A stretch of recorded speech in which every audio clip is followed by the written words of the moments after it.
شروع اللہ کے نام سے جو بڑا مہربان نہایت رحم والا ہے۔ سچ مچ ہونے والی، وہ سچ مچ ہونے والی کیا ہے؟ اور تم کو کیا معلوم ہے کہ وہ سچ مچ ہونے والی کیا ہے؟ وہی کھڑکھڑانے والی جس کو سمود اور عاد دونوں نے جھٹلایا۔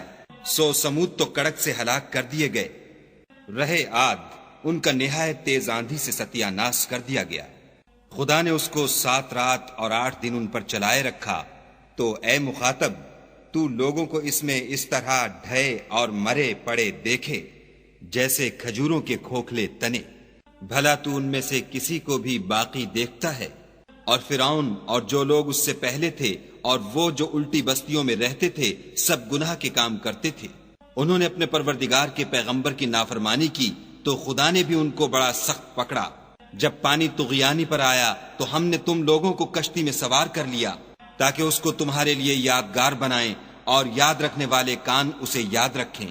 تو جب سور میں ایک بار پھونک مار دی جائے گی اور زمین اور پہاڑ دونوں اٹھا لیے جائیں گے، پھر ایک بارگی توڑ پھوڑ کر برابر کر دیے جائیں گے، تو اس روز ہو پڑنے والی یعنی قیامت ہو پڑے گی، اور آسمان پھٹ جائے گا تو وہ اس دن کمزور ہوگا، اور فرشتے اس کے کناروں پر اتر آئیں گے، اور تمہارے پروردگار کے عرش کو اس روز 8 فرشتے اٹھائے ہوں گے۔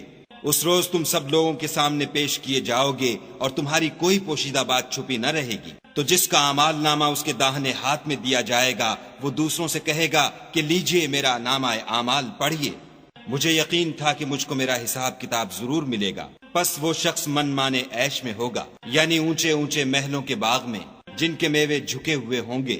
جو عمل تم ایام گزشتہ میں آگے بھیج چکے ہو اس کے صلے میں مزے سے کھاؤ اور پیو۔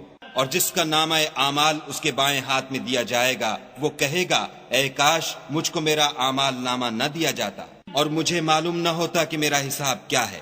اے کاش موت ابد الآباد کے لیے میرا کام تمام کر چکی ہوتی۔ آج میرا مال میرے کچھ بھی کام نہ آیا، ہائے میری سلطنت خاک میں مل گئی۔ حکم ہوگا کہ اسے پکڑ لو اور طوق پہنا دو، پھر دوزخ کی آگ میں جھونک دو، پھر زنجیر سے جس کی ناپ 70 گز ہے جکڑ دو۔ یہ نہ تو خدائے جل شانہ پر ایمان لاتا تھا اور نہ فقیر کے کھانا کھلانے پر آمادہ کرتا تھا، سو آج اس کا بھی یہاں کوئی دوست دار نہیں، اور نہ پیپ کے سوا اس کے لیے کھانا ہے جس کو گناہ گاروں کے سوا کوئی نہیں کھائے گا۔ تو ہم کو ان چیزوں کی قسم جو تم کو نظر آتی ہیں اور ان کی جو نظر نہیں آتی کہ یہ قرآن فرشتہ عالی مقام کی زبان کا پیغام ہے، اور یہ کسی شاعر کا کلام نہیں مگر تم لوگ بہت ہی کم ایمان لاتے ہو، اور نہ کسی کاہن کے مزخرفات ہیں لیکن تم لوگ بہت ہی کم فکر کرتے ہو۔ یہ تو پروردگار عالم کا اتارا ہوا ہے۔ اگر یہ پیغمبر ہماری نسبت کوئی بات جھوٹ بنا لاتے تو ہم ان کا داہنا ہاتھ پکڑ لیتے، پھر ان کی رگے گردن کاٹ ڈالتے، پھر تم میں سے کوئی ہمیں اس سے روکنے والا نہ ہوتا۔ اور یہ کتاب تو پرہیزگاروں کے لیے نصیحت ہے، اور ہم جانتے ہیں کہ تم میں سے بعض اس کو جھٹلانے والے ہیں، نیز یہ کافروں کے لیے موجب حسرت ہے، اور کچھ شک نہیں کہ یہ برحق قابل یقین ہے۔ سو تم اپنے پروردگار عز و جل کے نام کی تنزیہ کرتے رہو۔